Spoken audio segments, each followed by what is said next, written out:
This video will show you how to secure your PD points on Frontline.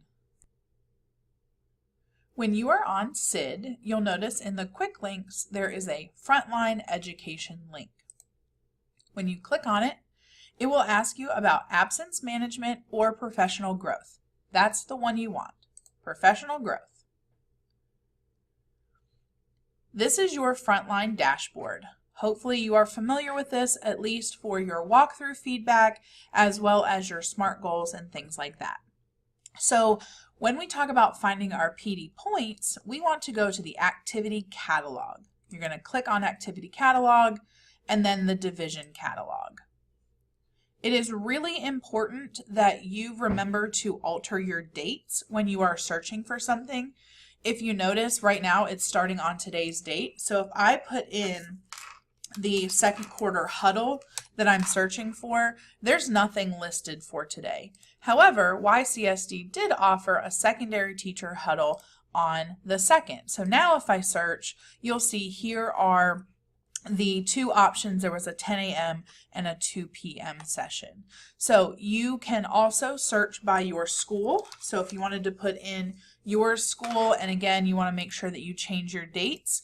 And if you go all the way back to when PD started for the year, now you'll see that these are all for your specific school. This obviously is GMS, just as the example.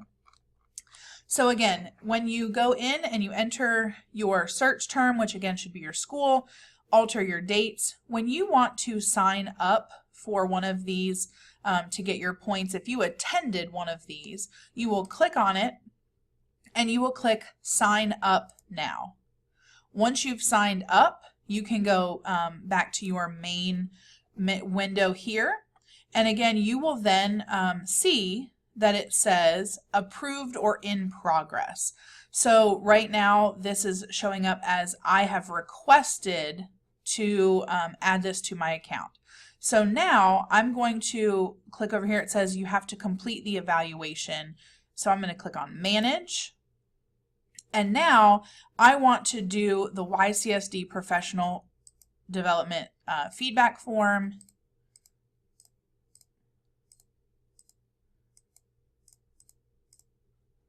And I'm going to hit Save. When it's all saved, it'll remind you that you do need to hit Mark Complete. And so now, in order to finalize my request, I'm going to click Mark Complete and Submit. From now, if I go back to my dashboard and I see my requests, it'll say that it is awaiting to be confirmed. So now at this point, it is up to your admin to go in and approve that, just like we used to do in the old system. If you have more questions about using Frontline and accessing your PD points, please reach out to your building IIC.